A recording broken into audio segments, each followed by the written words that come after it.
حضرت عمر کو اپنی بیوی کو زچگی میں لے جانا۔ امیر المومنین حضرت عمر اپنے خلافت کے زمانے میں بسا اوقات رات کو چوکیدار کے طور پر شہر کی حفاظت بھی فرمایا کرتے تھے۔ ایک مرتبہ ایسی حالت میں ایک میدان میں گزر ہوا، دیکھا کہ ایک خیمہ بالوں کا بنا ہوا لگا ہے جو پہلے وہاں کبھی دیکھا نہیں تھا۔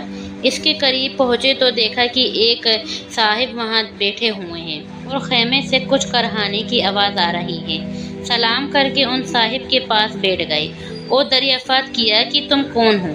انہوں نے کہا کہ میں ایک مسافر ہوں، جنگل کا رہنے والا ہوں، امیر المومنین کے سامنے کچھ اپنی ضرورت پیش کر کے مدد چاہنے کے واسطے آیا ہوں۔ حضرت عمر نے دریافت فرمایا کہ یہ خیمے میں سے آواز کیسی آ رہی ہے؟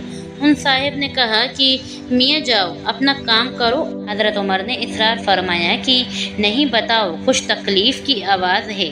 ان صاحب نے کہا کہ عورت کی ولادت کا وقت قریب ہے، دروزہ ہو رہا ہے۔ آپ نے دریافت فرمایا کہ کوئی دوسری عورت بھی پاس ہے؟ انہوں نے کہا کہ کوئی نہیں ہے۔ آپ وہاں سے اٹھے اور مکان تشریف لے گئے اور اپنی بیوی حضرت ام کلثوم سے فرمایا کہ ایک بڑے ثواب کی چیز مقدر سے تمہارے لیے آئی ہے۔ انہوں نے پوچھا کہ کیا ہے؟ آپ نے فرمایا کہ ایک گاؤں کی رہنے والی بیچاری تنہا ہے اور اس کو دروزہ ہو رہا ہے۔ انہوں نے ارشاد فرمایا کہ ہاں، اگر آپ کی صلاح ہو تو میں تیار ہو جاؤں، اور کیوں نہ تیار ہوتی کہ یہ بھی ان حضرت سیدہ فاطمہ کی صاحبزادی تھیں۔ حضرت عمر نے فرمایا کہ ولادت کے واسطے جن چیزوں کی ضرورت پڑتی ہو، تل، گڑ وغیرہ، یہ سب لے لو، ایک ہنڈی اور کچھ گھی اور کچھ دانے وغیرہ بھی ساتھ میں لے لو۔ وہ لے کر یہ چلے گئے۔ حضرت عمر بھی پیچھے پیچھے ہو لیے۔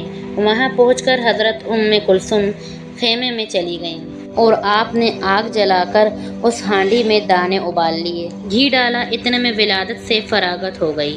اندر سے حضرت ام کلثوم نے آواز دی اور عرض کیا کہ امیر المومنین اپنے دوست کو لڑکا پیدا ہونے کی بشارت دیجیے۔ امیر المومنین کا لفظ جب ان صاحب کے کان میں پڑا تو وہ بڑے گھبرا گئے۔ نے فرمایا کہ گھبرانے کی بات نہیں ہے۔ وہ ہنڈی خیمے کے پاس رکھ دی اور کہا کہ اس عورت کو بھی کچھ کھلا دو۔ حضرت ام کلثوم نے اس عورت کو کھلایا، اس کے بعد ہانڈی باہر دے دی۔